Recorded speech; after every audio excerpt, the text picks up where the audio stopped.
Good afternoon, world. Rob here with just a brief message. I want to talk on three things today.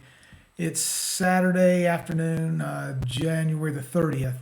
I want to talk a little bit about Ripple, XRP, the whole Federal Reserve financial banking mess that's going on right now, and the opportunities as I see it.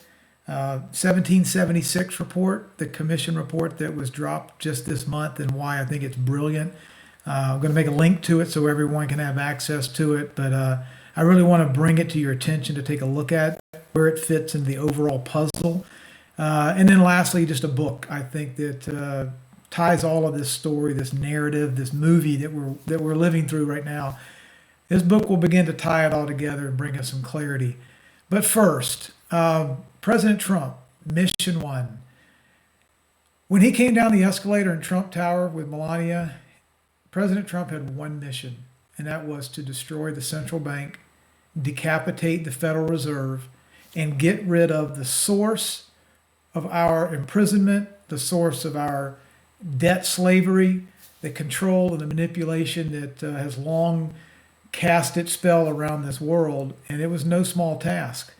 Last time someone tried it was John F. Kennedy. There are other incidents out there that talk about us trying to go back to a gold standard right around the time of 9/11. We needed another distraction to stop that from happening. This time, President Trump wins, and more importantly, the world wins. So, just a brief moment. President Trump understands that the root of all evil in this world is basically the central bankers, the enslavement of debt around the world. Three primary sources of power control this earth. One is the Vatican City, one is the City of London, and the third is the District of Columbia. In essence, what's happening with Ripple and XRP is the Federal Reserve and central bankers see that this organization, this entity, or this ecosystem, as if you will, as an existential threat to their very existence. Hence, the SEC is suing Ripple, suing the founders of Ripple, trying to declare Ripple as an XRP as a security, an unlicensed security that was fraud was committed around the world. Fraud was committed in America by issuing the security. Ill-gotten gains and profits were made by the founders.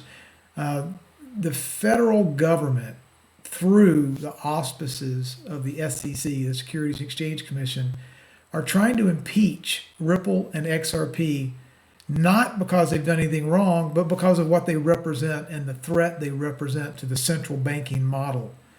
I had the pleasure of interviewing the attorney that is the lead litigator in the lawsuit against the SRP. It's a class action lawsuit that he filed representing all XRP investors.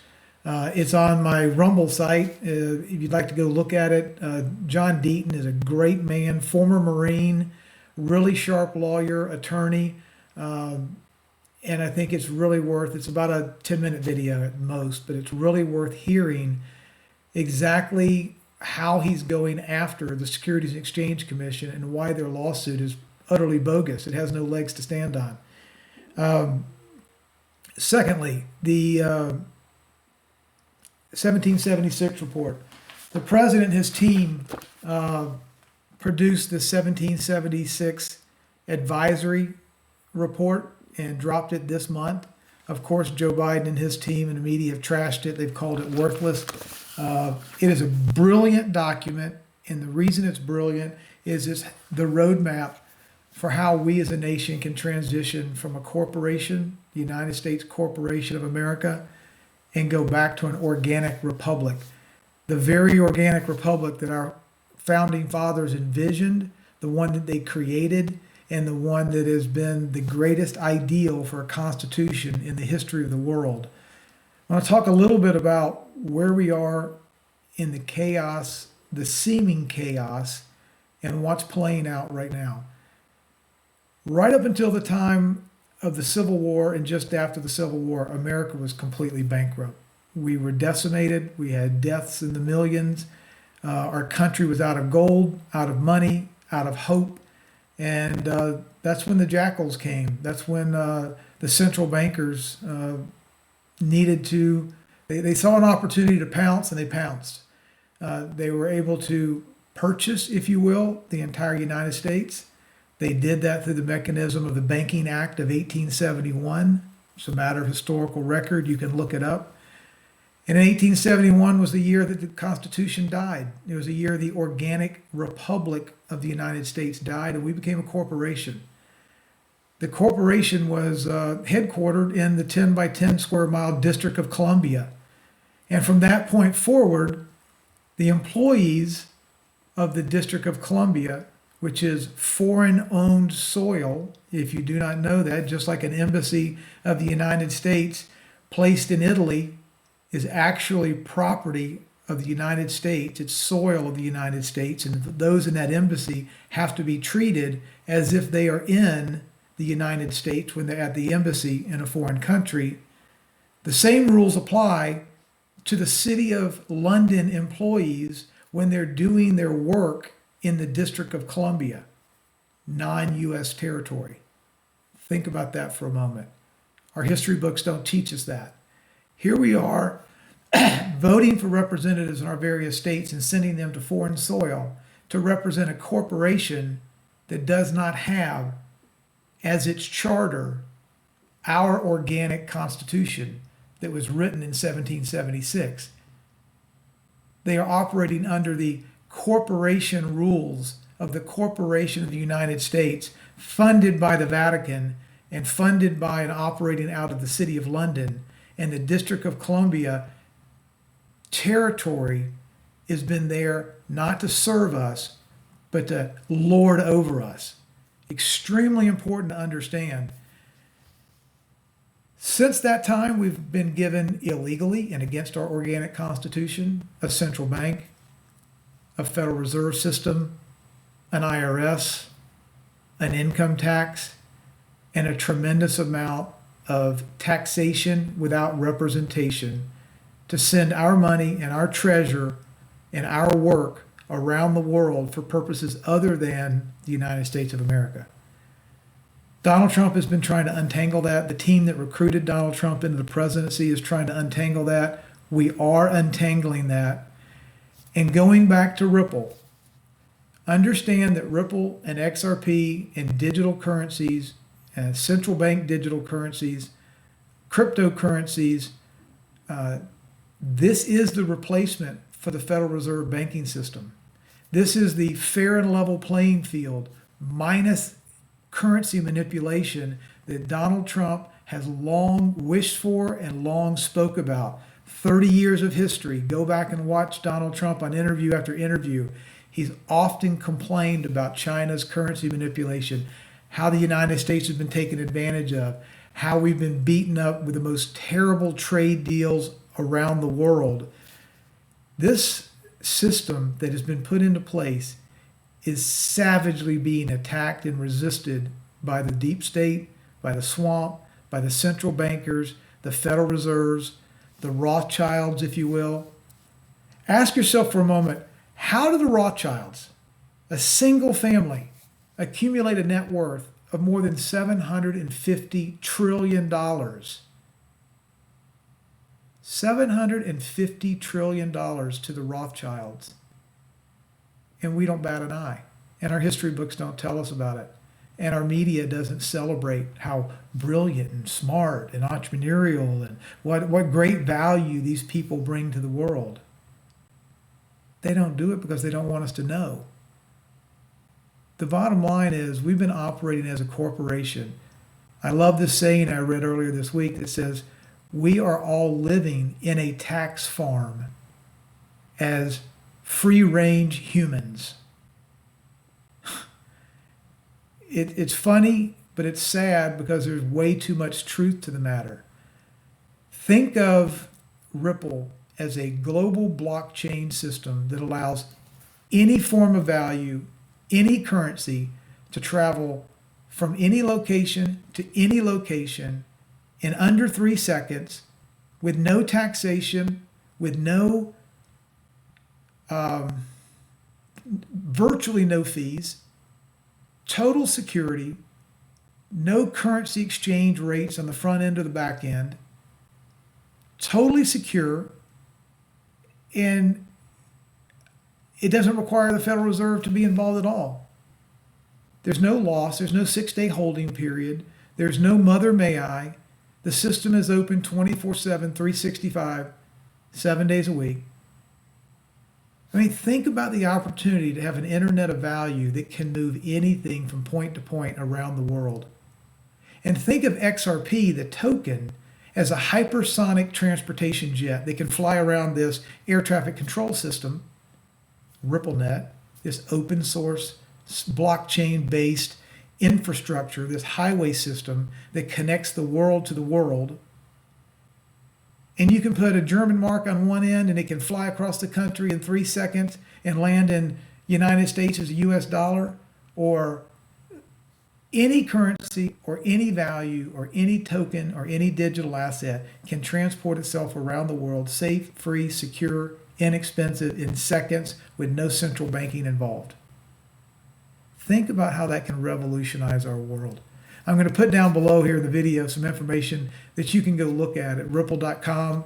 I want you to learn about the XRP ledger, xrpl.org. I'm going to link to that below. And I want you to just start looking at some of the great educators on YouTube and hear what they have to say about what this new banking world is going to look like and why the central banks are so threatened by it. There's a huge tie-in here as to what's going on with GameStop and what's going on with Robinhood and what's going on with the central bankers and the hypocrisy of these people trying to complain to us that they don't like being treated the way they've treated us for over 100 years. So very interesting stuff. Lastly, I want to talk a little bit about God's promises. This is one amazing book written by Dr. Richard Lee and Jack Countryman, God's Promises. One of the things that I think, whether you're a Bible reader, a Christian, a believer, a non-believer, is totally irrelevant, but it's important to understand this one central truth. The one truth is that God's Word and our Constitution are inseparable. Period. Full stop. End of story. The unalienable rights that are embedded in the vision of the Constitution are there because it's promises that God gave us. And in essence, in common law, there's a great guy on the web. If you've not heard of Dr. Charlie Ward, please go to drcharlieward.com and connect with his network. But here's what he says in essence. There's 6 rules to common law, and they ought to apply all the way around the world. I don't kill you, and you don't kill me. I don't hurt you, and you don't hurt me. I don't steal from you, and you don't steal from me. That's it. Live your life. Love who you love. Start a business. Build a school. Be lazy. Do nothing. Buy 10 houses. Whatever you want to do, live your life under those principles. We are not, as a nation, supposed to have an income tax. We're not supposed to have an IRS. We're not supposed to have a Goliath government that's a big slush fund. We're not supposed to have a foreign corporation operating out of the District of Columbia and telling us what to do as debt slaves, taxing us and regulating us and inflating us and deflating us through the power of an omnipotent central bank that can control all of the information flow in our country. 6 companies, 6 boardrooms control 90% of the global information flow in our world. We're all feeling it through censorship. We're all feeling it through Apple and Google and Facebook and Twitter and Instagram, YouTube, you name it. When the lie loses its impact and no longer can be spread, that's when censorship kicks in. The lies have no more power. The last measure of a despot is to silence us, shut us up, call us names, assassinate our character, isolate us from one another, and have us stop talking about the truth. I just want to end this with saying I'm blessed to be alive. I'm just so unbelievably excited. I have no idea how we won the lottery to be at this point in history, to be able to make the transition from the world that we've come from, all the lies we've been taught throughout our entire life. And now today, we're on the precipice of a new birth of freedom. We're on the precipice of getting our organic constitution back. And it is mind-blowing, the implications of what it means for our entire world. I just wish there were more people around the world that were awake right now to be able to enjoy the movie, what's going on, how this has been choreographed, the psychology of this art of war. It is an amazing time to be alive. I sure would love to connect with you.